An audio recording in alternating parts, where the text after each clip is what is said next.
November 2004, U.S. Southwest Coast. The radar systems of the U.S. cruiser USS Princeton detected an anomalous signal. An unidentified presence was registered at an extremely high altitude, approximately double that of typical commercial aviation. According to the integrated radar telemetry, the object correlated with none of the known aerial vehicles. Two FA-18F fighter jets were dispatched from the adjacent carrier, USS Nimitz, for reconnaissance. Each aircraft carried a crew of 2 pilots. The visual conditions were optimal, a clear day with excellent visibility against a blue sky. Upon approaching the projected rendezvous point based on radar indices, Commander David Fravor noted a distinct churning disturbance on the otherwise placid ocean surface, comparable in area to a large passenger aircraft, along with an unusual structure positioned above the water. This aerial object was visually acquired not only by Fravor, but also by the 3 other pilots. One of the fighter jets initiated a descent maneuver to obtain closer visual confirmation. The pilots subsequently observed a peculiar phenomenon. The dimensions of the unidentified aerial phenomenon, UAP, were estimated to be similar to that of their own fighter jet. However, the truly anomalous characteristic was the complete absence of standard aerodynamic features. There were no discernible wings, rotary components, or propulsion exhaust indicators. The structure appeared as a smooth, white, elongated solid. Fravor positioned his aircraft for a closer pass, at which point the object, often referred to as the gigantic tic-tac, accelerated away at an immense velocity, instantaneously. It vanished without a detectable trace, as if dematerialized. The pilots returned to the carrier. Subsequently, a second air crew was deployed, equipped with an advanced infrared FLIR camera system. This equipment enabled the pilot to successfully record the unidentified object. The resulting 1 minute and 16-second video footage became publicly known as FLIR-1, named after the thermal imaging system utilized. The device managed to briefly establish lock on the object before it dramatically disengaged and departed the area. The event, now universally termed the Tic-Tac incident, is arguably the most publicized UAP case of the 21st century. This notoriety stems primarily from the fact that the encounter was corroborated by multiple direct witnesses, sophisticated sensor apparatus, and subsequently acknowledged by official governmental authorities. Certainly, this is not the sole video documentation of an unidentified flying object. Hundreds, perhaps thousands, exist across various digital platforms. The vast majority possess zero scientific utility. But the rest, this precise qualification was offered by the Deputy Director of U.S. Naval Intelligence during congressional testimony concerning UAPs just a few years ago. Thus, one recognizes the elevated institutional level at which this subject is now being addressed. It is one dynamic when individuals motivated by fringe theories discuss extraterrestrial contact. It is entirely different when a high-ranking military official of the United States government concedes, yes, these incidents occur, and we currently lack an explanation for their nature. Anomalous objects in the sky have captured human interest for millennia. Prior to video documentation, photographic evidence of UFOs was collected. Preceding photography, observations were recorded through paintings and eyewitness narratives. Nevertheless, the subject has historically been subject to significant social marginalization. On one hand, those who attempted serious discussion of flying saucers were frequently met with societal ridicule, On the other, government entities spent decades suppressing and concealing information pertaining to UFOs, a fact substantiated by recently declassified documentation. However, a substantial global population has witnessed these strange objects directly, outside the context of internet footage or archived photographs. They witnessed them firsthand. I am confident that some of you have. Let us examine this contradictory and ambiguous subject. This presentation will provide a complete history of this profoundly enigmatic phenomenon. What lies behind the strange aerial objects reported across the planet? Who is responsible for the cryptic crop formations? Who is abducting humans and animals? Why are authorities concealing information regarding these occurrences?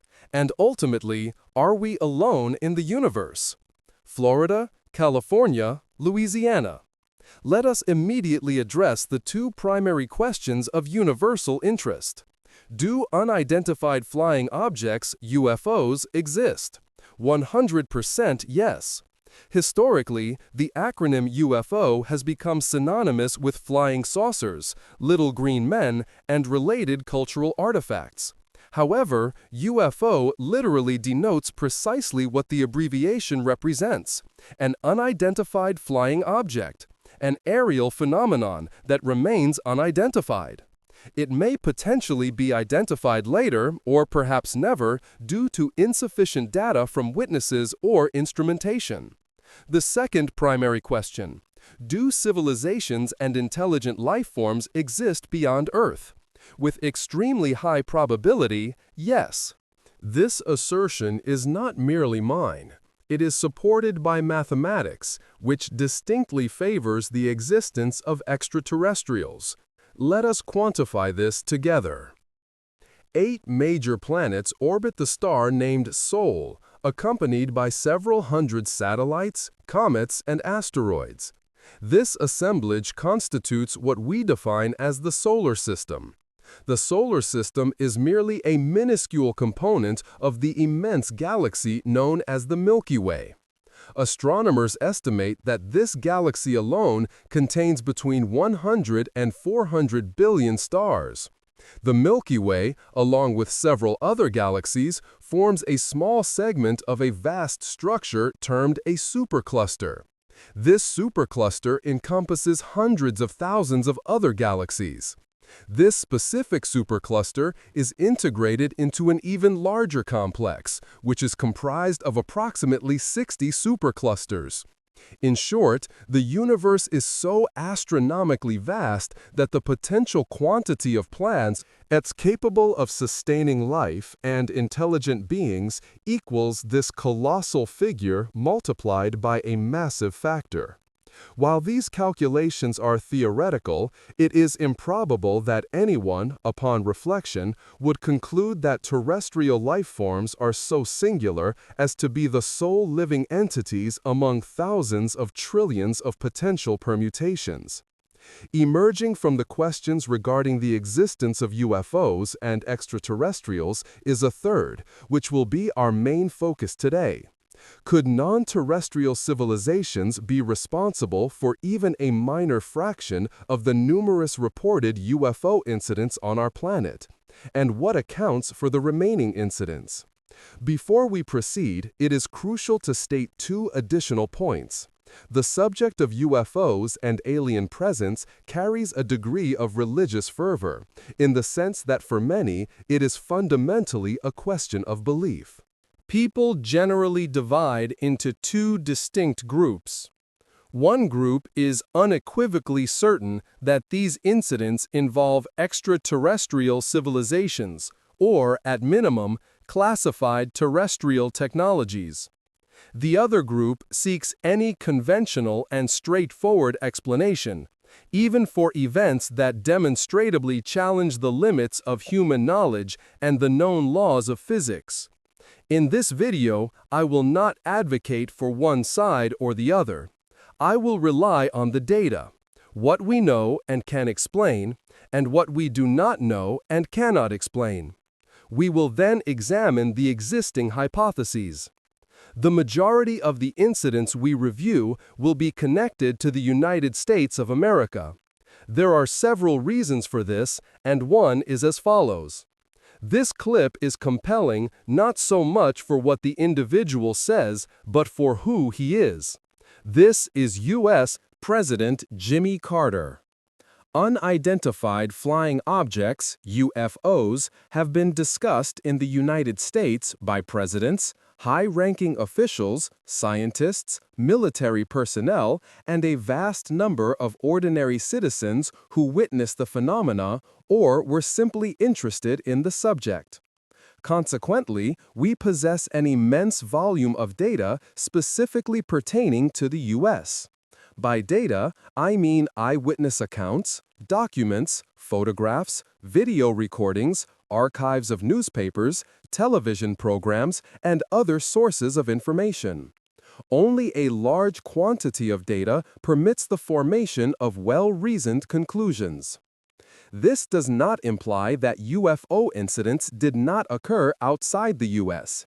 They did, and we will discuss some of them, but the major portion of this presentation will focus specifically on the states. Nevertheless, all conclusions can be confidently extrapolated to other nations. The volume of articles and video materials concerning UFO incidents is vast.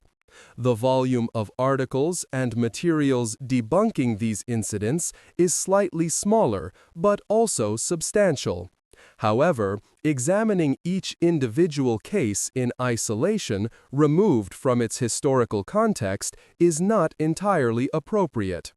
As it turns out, the answers to many questions, even regarding contemporary UFO incidents, can be found in the past. That is where we will now travel. In July 1947, Colonel William Blanchard was examining the debris of an enigmatic object. Fragments of wood, strips of rubber, remnants of reflective material bearing strange symbols resembling hieroglyphs. A local rancher had discovered the findings several days prior. The event occurred near a settlement approximately 100 kilometers from Roswell Army Airfield. Following the advice of a local law enforcement officer, the rancher reported the information to the military, who subsequently collected the debris. Colonel Blanchard was the commanding officer of the airbase and an accomplished pilot. He understood that the wreckage did not belong to any known aircraft. The officer was almost certainly aware of what lay before him. This was the phenomenon that half the country was discussing. A press release, issued under Blanchard's command, stated that the military had successfully recovered the first flying saucer. The reason Colonel Blanchard announced the discovery of a flying saucer with such certainty was as follows. Just 2 weeks prior, an event occurred that is generally considered the start of the modern UFO era. At that time, businessman Kenneth Arnold, flying a small private plane, observed a bright light and 9 convex objects in the sky. This all transpired near Mount Rainier in the western United States. According to Arnold's estimation, the objects were moving faster than the speed of sound. The Air Force official dispatched to interview Arnold concluded that the pilot's account was highly probable. Arnold's credibility was significantly bolstered by his extensive experience, having accrued considerable flight hours during World War II. This entire narrative serves as prime source material for myth debunkers. Current hypotheses range from the objects being optical reflections of the aircraft's own instrumentation to the nearby testing of experimental missile systems. However, the temporal distance of the event renders the precise nature or even the reality of Arnold's observation largely unknowable. In 1947, prosaic explanations held little public interest. Arnold's case proliferated nationally within days. Kenneth Arnold himself described the movement of the unidentified objects as resembling a flat disk skipping across water. This description was condensed by journalists in several publications into the more succinct terminology, flying saucers. Thus, essentially through a translational error, the most recognizable morphology for extraterrestrial craft was established, initiating a bona fide epidemic of flying saucer reports. Sightings of novel flying discs began arriving in large volumes. Newspapers across the United States reported almost daily on new instances of anomalous objects observed in the sky, predominantly categorized under the single term flying saucers. 4 days later, a Navy pilot reported 6 spherical aerial objects over Nevada. That same day, an Air Force officer reported a strange flying object that passed directly over him before executing a 90-degree vertical ascent, this time over Alabama. Within the following days, both military and civilian personnel in Washington state reported a round, aluminum-hued aerial device. A few days after that, a commercial airliner crew reported a rapidly approaching light over Oregon. The pilots activated their landing lights to signal the perceived aircraft, but soon recognized the object was highly unconventional. These were multiple flying discs that maneuvered rapidly in front of them for approximately 10 minutes. Finally, a few more days later, the Roswell incident occurred on July 8th. Given the situational context, it is unsurprising that the initial assessment by the Air Base commander upon discovering the wreckage was that it constituted a flying saucer. Colonel Blanchard's The SS release was published in several newspapers midday. These reports also included interviews with local eyewitnesses who described a luminous object that whistled overhead. The incident garnered such intense attention that within hours, the Roswell base was fielding calls not only from national media but also from international publications. Approximately 3 hours later, General Ramey, commander of the Air Force District, issued a statement asserting that the debris found at Roswell was merely remnants of a conventional weather balloon, confirming that no supernatural occurrence had taken place. Spoiler, we would learn half a century later that this explanation served as a deliberate cover story. But more on that shortly. The very next day after the incident in Roswell, newspapers in the neighboring state of Arizona featured the first photographs of flying saucers. These were 2 grainy, low-quality images depicting something resembling a flying disc. According to the photographer, William Moros, the object flew at an approximate altitude of 300 meters and subsequently vanished into the sky at high velocity. By the end of that same year, 1947, approximately 800 reports of flying saucers had surfaced across the territory of the United States. Survey data indicated that 90% of Americans were aware of the disk phenomenon in the sky, achieved in less than a year. Scientists, whom journalists approached seeking an explanation for the occurrences, maintained that no such flying saucers existed.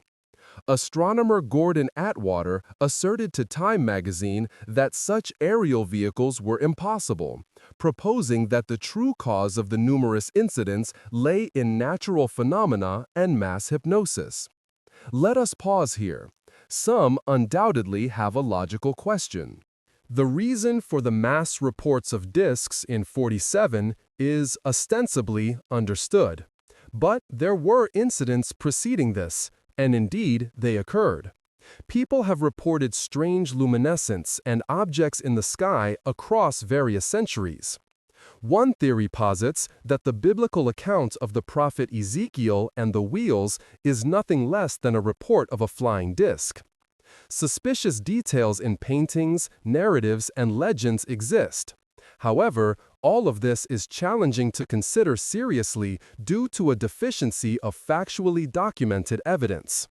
The situation improved slightly in the 19th century, when reports of anomalous objects began appearing in newspapers. For example, in 1890, there were several concurrent press stories from various locations across the United States concerning unusual aerial phenomena. Various hypotheses were advanced regarding the causes of these events, ranging from a mysterious inventor and his creations to Martians, naturally.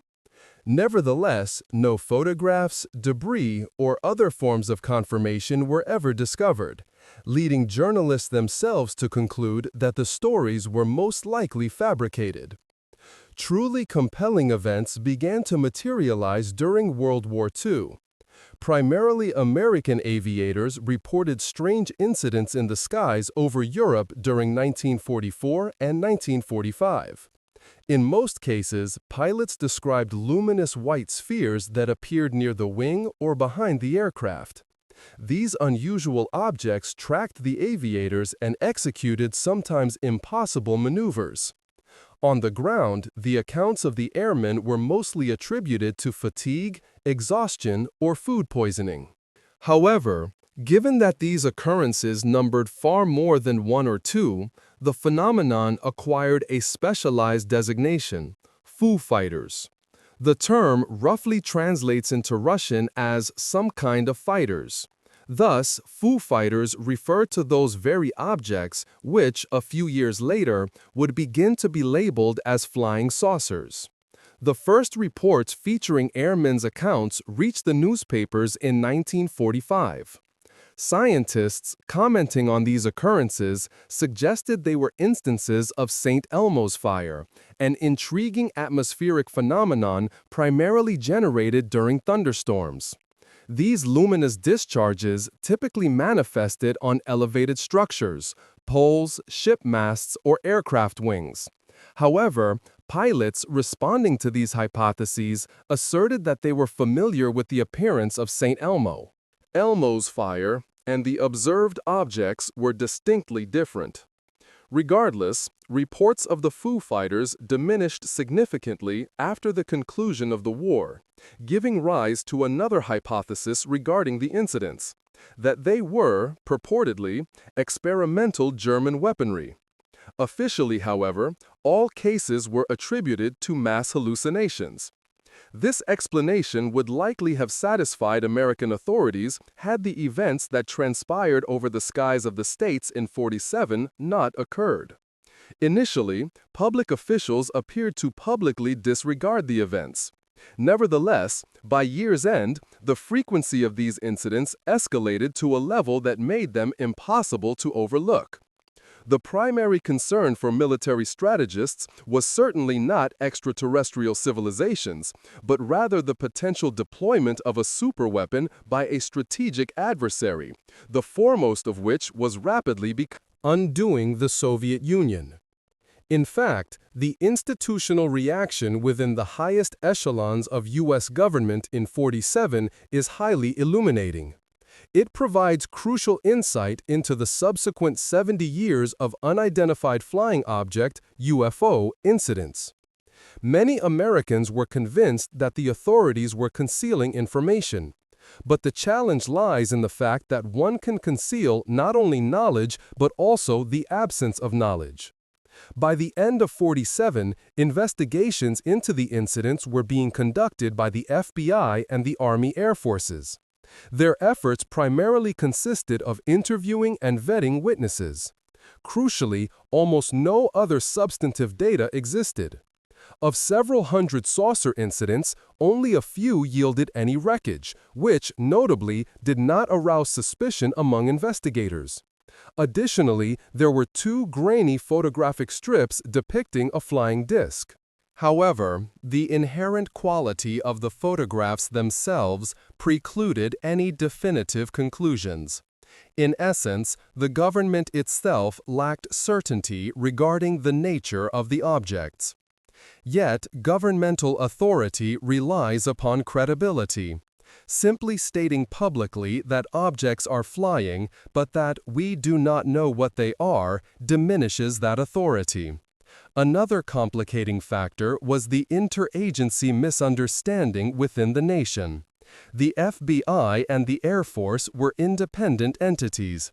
Consequently, the FBI was compelled to officially inquire with the military whether the reported incidents were in fact tests of American secret weapon systems. In late 47, the famous report on flying discs by Lieutenant General Twining was released. The document, however, only gained widespread notoriety decades later when it was declassified. In this report, Twining states, and I quote, "The phenomena reported are something real and not fanciful." One hypothesis put forth was the possibility that a foreign adversary, such as the Soviet Union, had achieved a major technological breakthrough, and the resulting craft were now operating over the territory of the United States. To formally investigate these incidents, a special commission composed of scientists and Project Sign. Essentially, the primary task of the project participants was to determine whether the UFOs represented weapons technology, either American, Soviet, or otherwise, whether they might represent extraterrestrial civilizations, or if they were merely attributable to natural phenomena, human error, and other prosaic yet understandable explanations. UFO incidents, of course, did not cease in 1947. The following year, Project Sign recorded several hundred additional incidents. 3 of these proved to be the most compelling. The first occurred in January 1948 over the skies of Kentucky. Initially, several police officers observed a large, white, circular object in the sky. The same object was subsequently tracked by military personnel from a nearby airbase. The dimensions of this disk were reported by some sources to be 100 meters in diameter, while others suggested significantly more modest estimates. A fighter jet was scrambled to intercept the anomalous object, piloted by Captain Mantell. At that time, the unidentified object was at an altitude of approximately 5 kilometers and rapidly ascending. The pilot continued his pursuit. Approximately an hour later, Mantell's crashed aircraft was located by other pilots. The subsequent investigation concluded that the cause of death was loss of consciousness due to oxygen deprivation, hypoxia. The pilot was not wearing an oxygen mask, and in pursuing the object, he had climbed to an excessively high altitude. Although circumstantial, pilot Mantell became the first fatality indirectly attributed to a UFO encounter. Interestingly, prior to this, across thousands of recorded cases, no hostility had been reported regarding the observed objects. The official investigative conclusion maintained that what Mantell pursued was none other than the planet Venus. However, this explanation raised serious questions. What then were the other witnesses observing that day? And how could Captain Mantell, an experienced pilot, mistake a UFO for Venus? The next compelling episode of 1948 involved an incident with an Eastern Airlines commercial airliner. 2 pilots reported sighting a large, cigar-shaped object moving at immense velocity. The object then executed a sharp turn and vanished into the sky. The sighting was corroborated not only by the flight crew, but also by several ground witnesses. The third most intriguing case from 48 was an incident involving a military aircraft over North Dakota.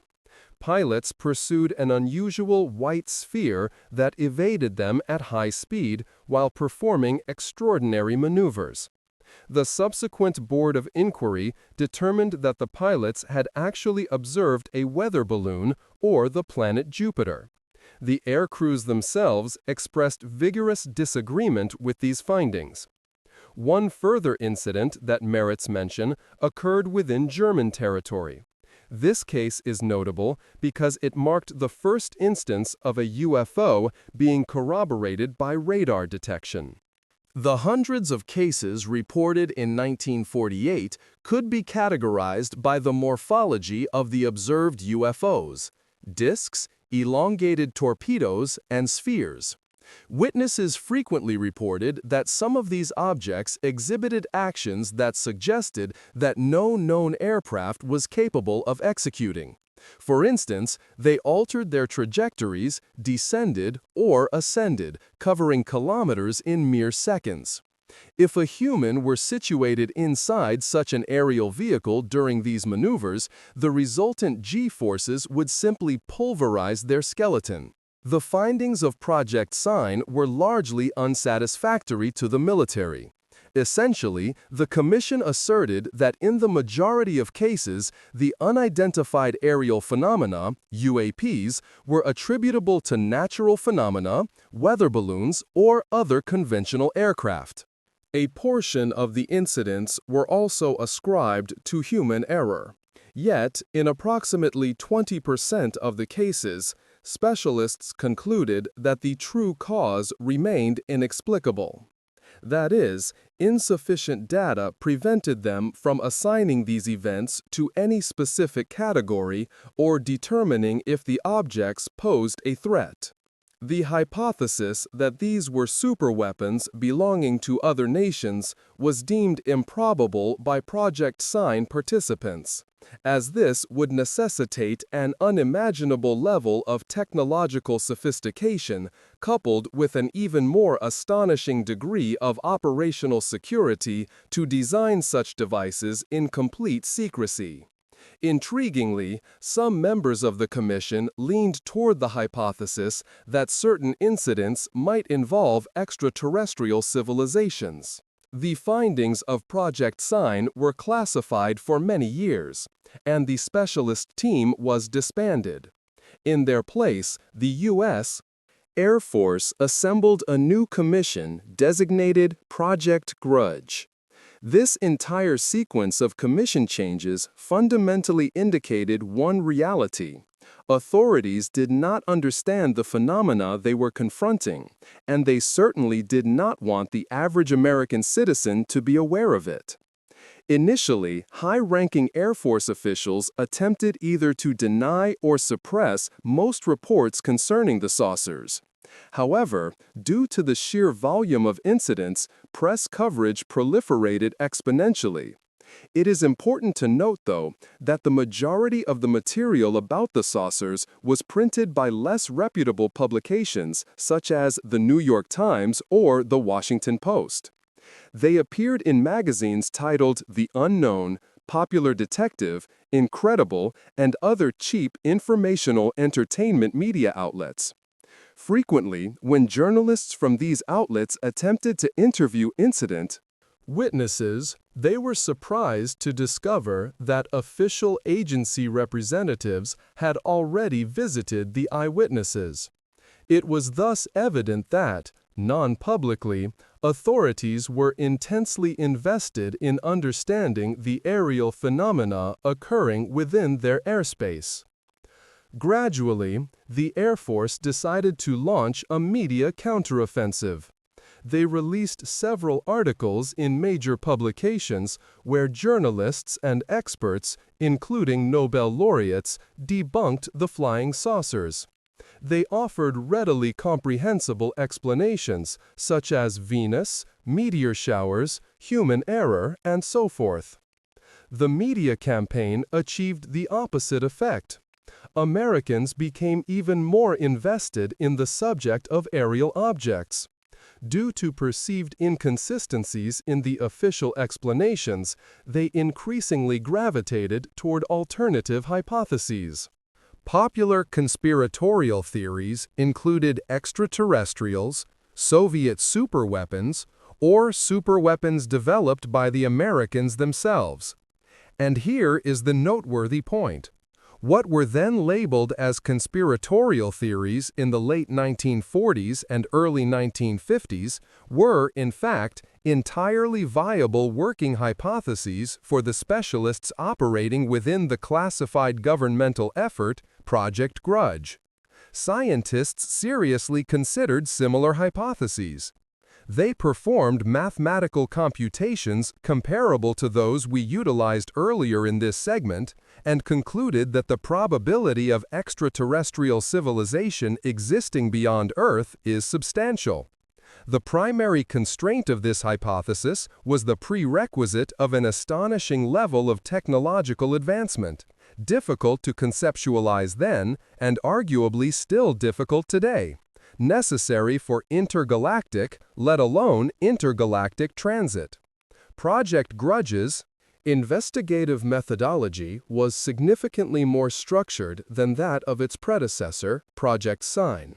From over 1,000 documented occurrences, they selected only a few hundred where sufficient data existed for rigorous systematic analysis, leaving 30 incidents classified as unexplained. The project was led by Air Force officer Edward J. Ruppelt. A crucial element of his operational philosophy was impartiality. If any member of his team was definitively certain that an incident was attributable to extraterrestrial entities, or, conversely, if they immediately dismissed that hypothesis, they were removed from the investigation team. Crucially, Ruppelt sought to overcome the detrimental public reputation associated with the term flying saucers. Serious scientific inquiry into phenomena defined by such colloquial terminology was deemed impossible. Consequently, he proposed a new designation for these incidents, UFO, or unknown flying objects. In Russian, this phrase translates literally to "neopoznany letaющий объект." Project Grudge was subsequently reorganized into a new entity named Project Blue Book. This designation may be familiar to some. The experts consulting on the UFO phenomenon included highly respectable individuals. One of the most prominent was astronomer Professor J. Allen Hynek, whose background encompassed not only astrophysics, but also, for instance, the wartime development of radio-controlled projectiles for the military. Project Blue Book operations were conducted at an Air Force base in Ohio, a facility where cutting-edge models of American missiles were being developed, and captured German and Soviet armaments analyzed. This location underscored that, privately, the U.S. military approached the actual causes of unknown flying objects with extreme seriousness, exhaustively considering 5 primary hypotheses: classified U.S. weaponry, secret strategic adversary weaponry, the USSR at that time, human error or mass hysteria, deliberate dissemination of misinformation intended to destabilize domestic conditions, and finally, non-terrestrial civilization. Fundamentally, these 5 causal explanations for unexplained aerial phenomena remain the core considerations even today. Predictably, during investigation, a substantial number of incidents were determined to be anthropogenic or psychological in origin. It is a human tendency to observe what we anticipate observing. If the discourse is saturated with flying saucers, one naturally begins to perceive them. However, a minority of cases remained genuinely compelling, either lacking any viable explanation or possessing official conclusions that raised significant scientific concerns. This scenario transpired with the mysterious regarding the death of Captain Mantell. Edward Ruppelt was thoroughly familiar with this case and personally doubted the official narrative, suggesting that the experienced pilot Mantell had mistaken Venus for an unidentified flying object. The investigation determined that specifically on the day and hour of the crash, Venus would not have been clearly visible. Therefore, Mantell evidently observed something else.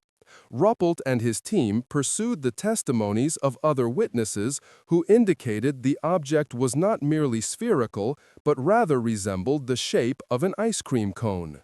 The subsequent inquiry revealed that simultaneously, an American corporation under military contract was testing a new model of a meteorological sounding device. Neither Mantell nor the other witnesses that day had encountered such configurations or were aware of their development. Thus, the pilot perished while pursuing a classified military project of his own nation. However, despite the relative successes of Project Blue Book, a primary challenge in all recorded incidents stemmed from data limitation. In most cases, there was no photographic or video documentation, no radar metrics, and typically, the number of eyewitnesses was small. Nevertheless, an incident soon occurred that would enter history as the Washington merry-go-round. July 19, 1952, was a standard hot summer day in Washington. Near midnight, air traffic controllers, ATCs, at the local airport detected numerous unidentified objects on their radar screens. One controller reportedly told a supervisor, "I see a flotilla of flying saucers." Pilots landing in Washington and other controllers also reported luminous unidentified objects that night. Furthermore, according to radar data, the strange targets were even recorded within the restricted airspace above the White House. Pilots described the object's trajectory as anomalous. One pilot stated they moved as chaotically as children in a playground. Ruppelt and the Blue Book Commission initiated an investigation. While pilot observations might be attributed to human factors or other variables, the radar indications appeared to be a reliable data source. However, analysis of the three distinct radar units that had recorded the objects yielded an unusual finding. All three radars simultaneously registered the objects in the same location for a duration of only 30 seconds. Ruppelt and his colleagues were prepared to dismiss the event as equipment malfunction, but a week later, a new incident transpired. Again, over the skies of Washington, radars and military pilots detected unidentified lights. This second occurrence was genuinely serious. Leading publications, not just specialized fringe journals, reported on the Washington merry-go-round. The location and magnitude of the events prompted concern from President Truman, who ordered an immediate inquiry. Project Blue Book participants were working 16-hour shifts daily. Reports from supposed witnesses concerning strange phenomena arrived in volume. Ironically, some individuals mistook President Truman's own official aircraft for a UFO. In any case, Ruppelt and his colleagues ultimately concluded that the Washington Carousel incident was caused by mass radar anomalies resulting from specific meteorological phenomenon. Such occurrences typically manifested on warm, humid nights when warm air currents stratified over cooler air currents, creating atmospheric inversions, anomalous propagation. This hypothesis was subsequently validated months later at another location within the United States. Furthermore, the objects reported by the pilots were deemed by the panel to be a routine meteor shower, meteoroid flux. Moreover, the witnesses exhibited inconsistencies in their testimonies during the investigative process, which significantly undermined the veracity of their accounts. Despite having reached these conclusions, the Washington Carousel result fated in acute apprehension at the highest echelons of American governance. A decision was made to hold the largest press conference since the end of the war to address the public's mounting inquiries concerning flying saucers. Major General John Sanford stated that since 1947, they had analyzed thousands of cases and successfully provided explanations for the vast majority. Sanford subsequently acknowledged the existence of other episodes. However, the general added that explanations were lacking in these instances due to insufficient data required to definitively categorize the occurrences, and stressed that investigations would continue. 2 points of interest emerge from this press conference, beyond the mere fact of its existence. First, the majority of the theses presented by Sanford were essentially reiterated 70 years later during similar congressional hearings. This yields the profound impression that humanity has made negligible progress in the investigation of unidentified flying objects, UFOs. The second interesting aspect is Sanford's statement near the conclusion of the briefing, which subsequently proved to be false. Historical evidence would later reveal that the cause of at least some of these unexplained incidents lay precisely with highly classified military projects conducted by the United States. A further consequence of the Washington carousel was the establishment of the so-called Robertson Panel, a commission organized by the CIA specifically to investigate UFO incidents. The final conclusions of the Robertson Panel exerted enormous influence on the subsequent approach taken by U.S. authorities toward the problem of unidentified aerial phenomena for many decades. In summation, the panel's findings echoed Sanford's press conference remarks. These objects were neither extraterrestrial craft nor adversary weaponry, but rather fully explainable phenomena.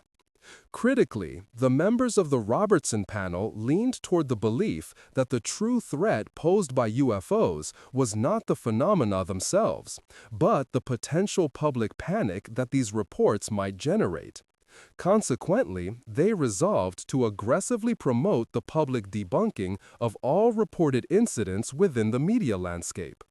This campaign spanned from children's animated features to adult programming. While this might seem like a prudent strategy, it ultimately yielded non-optimal consequences. Primarily, the Robertson panel was clearly motivated to provide the quickest possible and most prosaic explanation for all incidents, intending thereby to rapidly mollify the public. Secondly, an aggressive policy aimed at debunking and ridiculing UFO incidents led to the stigmatization of this topic. Many years later, well into the 21st century, pilots would admit they had observed strange phenomena but remained silent, fearing ridicule or professional dismissal. The same reluctance was expressed by several reputable scientists who, while genuinely interested in the UFO phenomenon, chose not to discuss it publicly. The work of the Robertson panel also resulted in Project Blue Book being severely curtailed. Essentially, it was relegated to a simple bureaucratic unit focused solely on data collection and cataloging. Nevertheless, despite all governmental efforts, the topic of flying saucers remained immensely popular throughout the 1950s. Numerous articles and books were published that either refuted or questioned the official stance on UFOs. Furthermore, saucers became ubiquitous in mass culture, appearing everywhere from comic books to television series. We must also recall that the arms race was in full swing. Atomic tests, the Cold War, and related geopolitical tensions, all of which heightened interest in various aerial objects. For instance, the renowned psychologist Carl Jung theorized that the mass visualization of flying saucers constituted a natural psychic response to the fear of atomic warfare. This is likely the appropriate juncture to investigate the following question: how inherently flight-capable is a flying saucer, fundamentally? Can an object of that specific morphology achieve lift and sustained flight? The presence of wings on conventional aircraft is not coincidental. The airfoil design itself enables the machine to sustain airborne stability. Conversely, human-engineered disc-shaped flight apparatuses were rarely, if ever, observed successfully operational.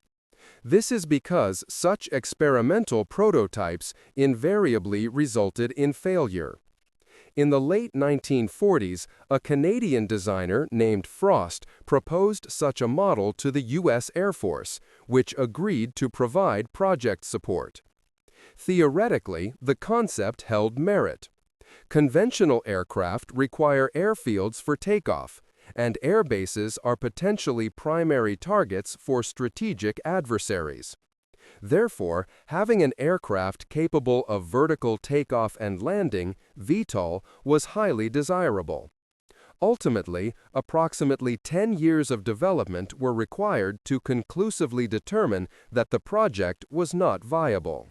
The disk plane could barely sustain flight, and only at extremely modest altitudes. However, such terrestrial experiments were unlikely to sway proponents of saucers. Their reasoning held that if extraterrestrial civilizations possessed the capability to reach Earth, they must be vastly more technologically advanced than humanity, thus having mastered the aerodynamics required for disk flight. Yet, despite their widespread popularity, by the close of the 1950s, the themes of aliens and flying saucers began to recede into the background. The primary cause was the rapid succession of human technological achievements, the launching of artificial satellites, rockets carrying biological payloads, the first human spaceflight, and the strategic missile race between superpowers. All these developments in the late 1950s and early 1960s became profoundly more compelling than unexplained lights in the sky. Humanity had finally demonstrated the capability to venture beyond its own planet. Nevertheless, this does not signify that strange UFO incidents ceased occurring. For instance, in March 1966, residents of Michigan widely reported observing glowing lights at low altitudes. Representatives from Project Blue Book arrived at the location and found numerous individuals in a state of panic. To assuage the public concern, they hastily organized a press conference before they could adequately analyze the data.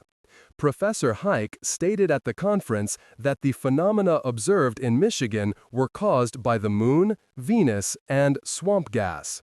Swamp gas was understood to mean compounds of various gases emitted above fields due to decomposing vegetation, which could occasionally cause luminescence in the atmosphere. In short, the press conference proved to be a failure, and the phrase swamp gas became a popular meme. This term was frequently invoked whenever there was suspicion that the authorities were once again concealing information.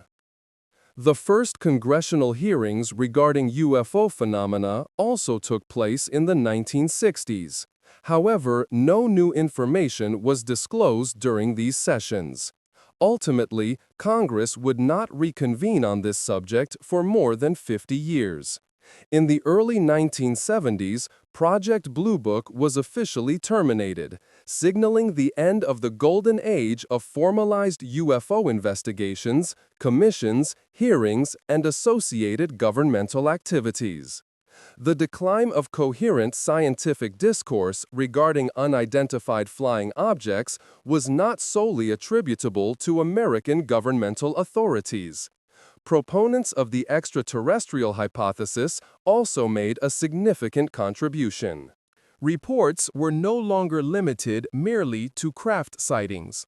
Gradually, individuals began surfacing who claimed they had been abducted by alien entities.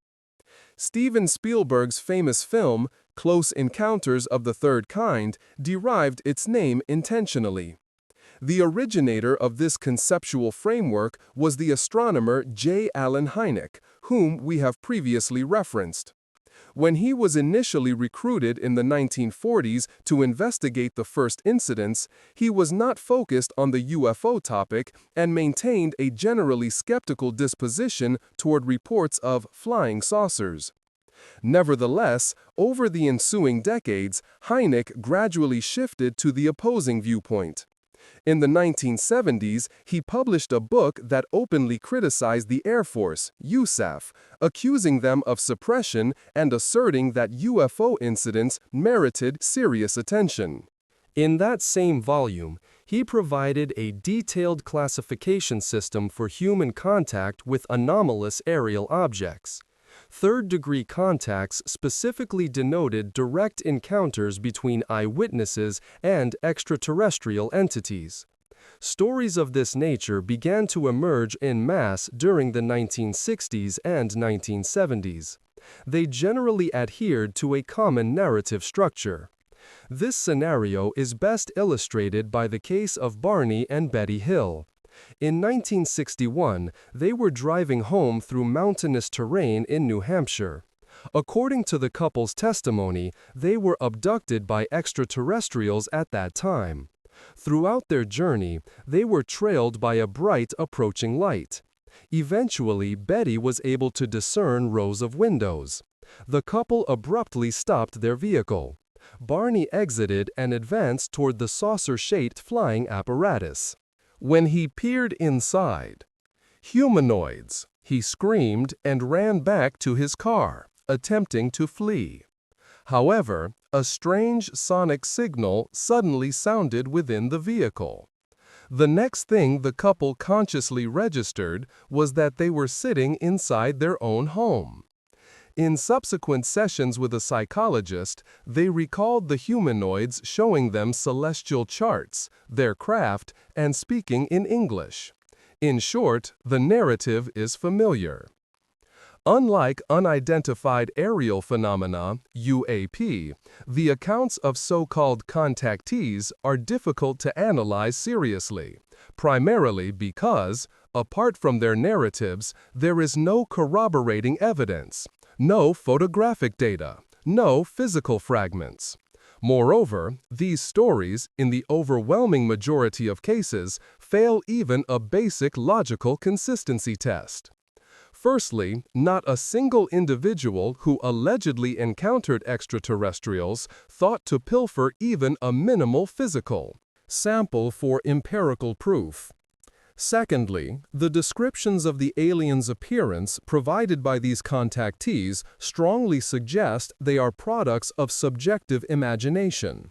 Indeed, in the earliest reports of alien abduction, the alleged victims described the beings as exactly human, specifically members of a familiar terrestrial race. White witnesses described tall, fair-haired males, while people from Latin America reported small, dark, humanoid entities. Gradually, the image of the extraterrestrial evolved into the ubiquitous little green men, who nonetheless remain fundamentally anthropomorphic. They possess a head, eyes, legs, arms, and digits, in essence, a physical structure analogous to our own. This phenomenon parallels numerous accounts of individuals claiming to see the face of Christ on a cloud, a piece of toast, or other random surfaces. What connects all these individuals? Their shared Christian faith. No Muslim has ever reported seeing an image of Christ in this manner. Our capacity for invention is limited, and it relies exclusively upon the stimuli we perceive within the actual world. Let us hypothesize, for the sake of argument, that extraterrestrial entities did visit Earth, abducted humans, and subsequently returned them. Even on our own planet, the majority of biological organisms do not resemble us. Consider worms, jellyfish, scorpions, snakes, and millions of other species. What is the statistical probability that life forms from a distinct planet would exhibit such strong morphological convergence with humans? Relatedly, we can examine the accounts of mysterious mass livestock mutilations that occurred across various regions of the United States during the 1970s. Farmers discovered their cattle deceased, often bearing wounds purportedly atypical of conventional predatory behavior. The accumulation of such incidents steadily grew, leading many affected ranchers to attribute the livestock fatalities to extraterrestrial agents. Ultimately, controlled, monitored experiments were conducted, where already deceased cows were deliberately left in open fields. The results confirmed that conventional predators were in fact responsible for the incidents, and the patterns of trauma observed on the cattle's bodies precisely matched those reported in cases attributed to supposed alien activity. The narratives put forth by contactees and the claims regarding alien-induced animal fatalities have substantially damaged the credibility of the UAP phenomenon.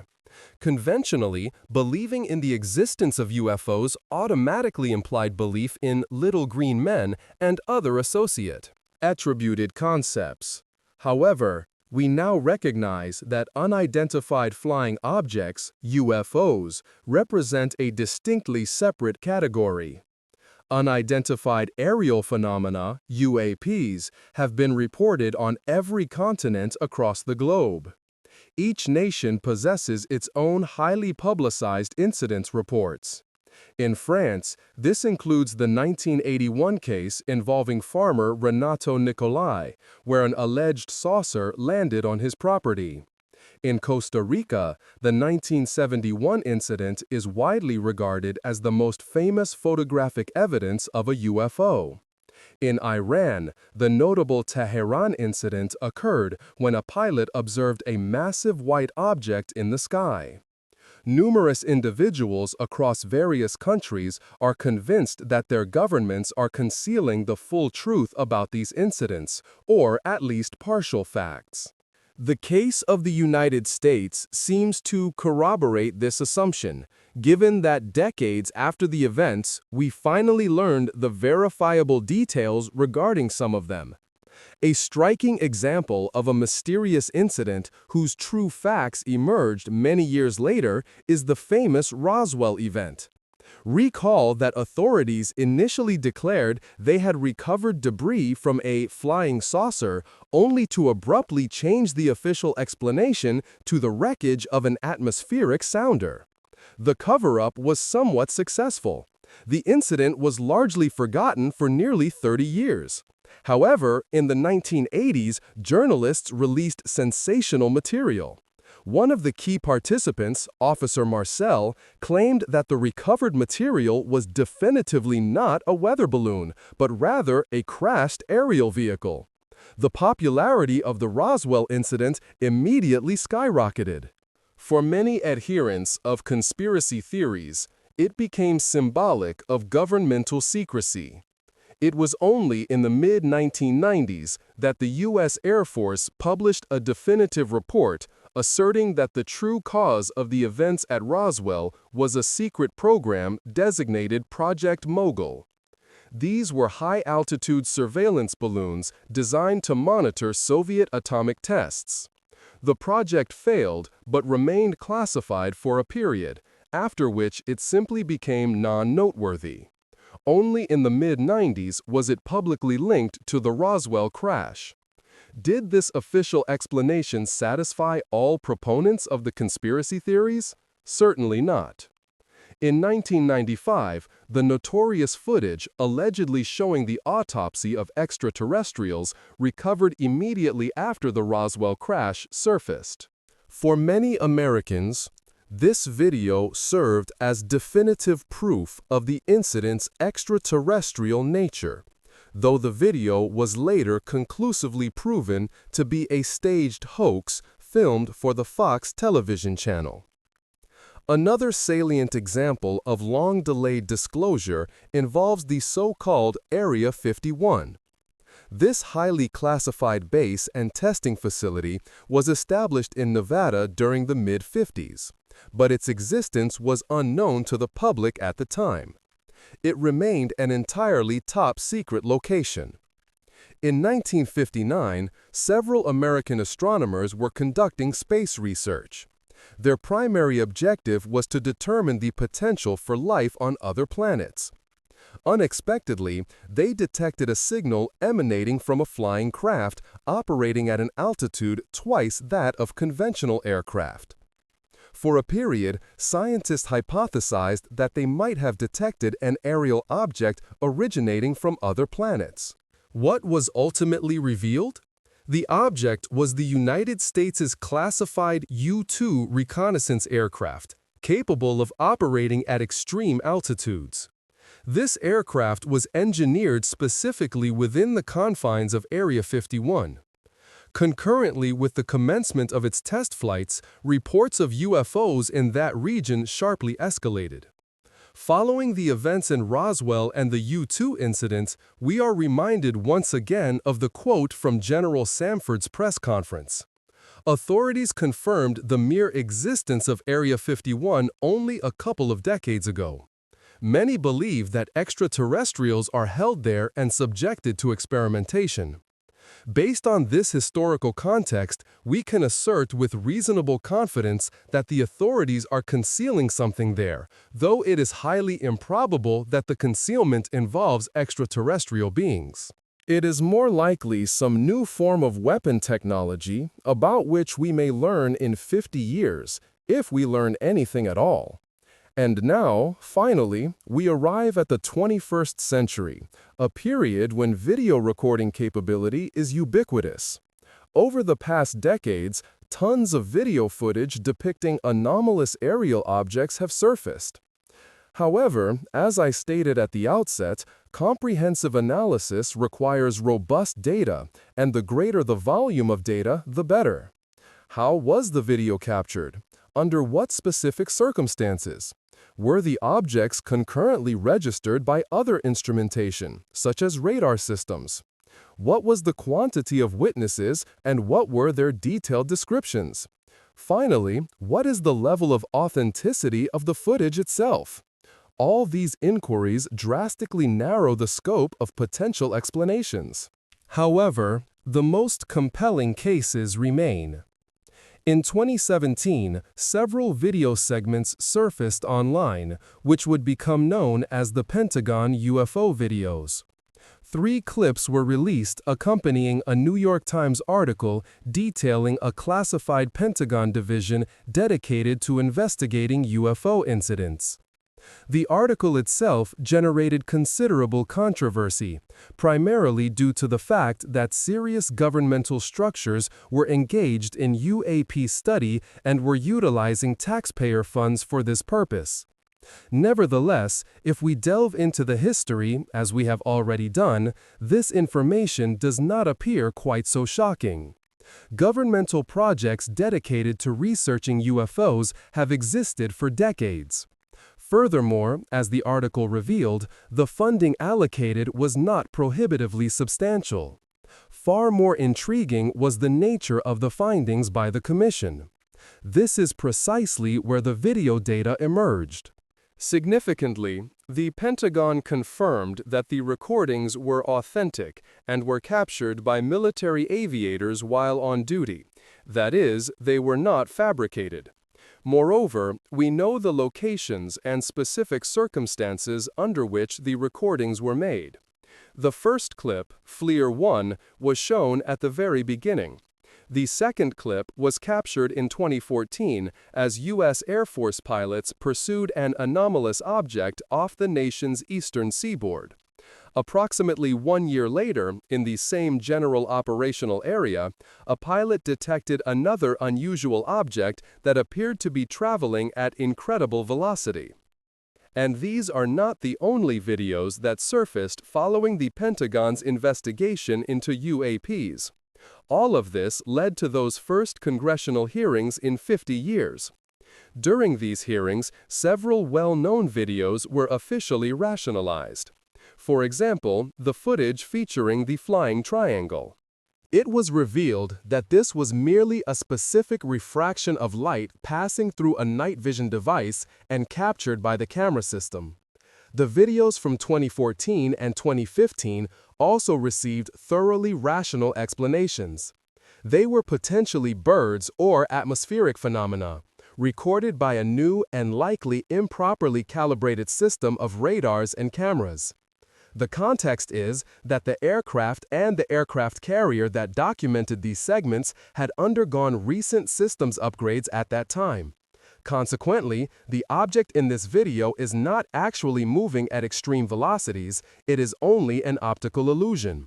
Furthermore, the object in this video is not executing strange turns. Those apparent maneuvers are generated by the sensor system of the recording camera.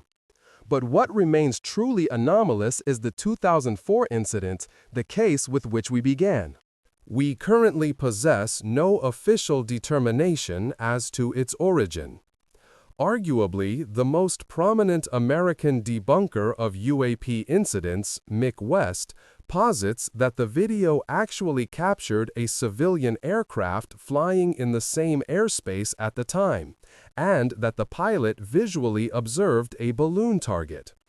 This is a reasonable hypothesis, especially if one intends to swiftly debunk the incident and provide an easily comprehensible explanation. However, the theory fails to address many crucial questions. It remains unclear what the radars initially detected. The strange object was visually observed not only by Commander Fravor. 3 other experienced aviators witnessed it alongside him. Could all of them have collectively misidentified a simple balloon target? And why did the object exhibit such unusual behavior? In short, as the Director of Naval Intelligence for the United States concluded, there is a certain number of cases that still require rigorous investigation. It is notable that the congressional hearings and the numerous interviews with pilots who have encountered unexplained phenomena suggest that the trend toward the stigmatization of the UAP topic is changing. Military personnel are relating their experiences, and serious scientists are theorizing that some cases may indeed be attributable to extraterrestrial civilizations, at least potentially. If we are discussing well-documented but unresolved UAP episodes, we cannot definitively confirm that they represent intelligent extraterrestrial life forms. Yet, simultaneously, we cannot definitively refute the possibility that they are of non-terrestrial origin. Although, frankly, it appears that it would be significantly preferable for humanity if all unexplained UAP incidents were ultimately found to possess a thoroughly terrestrial justification. This is because if representatives from the distant reaches of our own galaxy or entities from other galaxies have managed to reach us, it implies they have advanced technologically thousands, if not hundreds of thousands of years beyond our current state. Yet, we all recall the historical events that transpired concerning the Incas and the Aztecs subsequent to the arrival of the technologically advanced European contingents.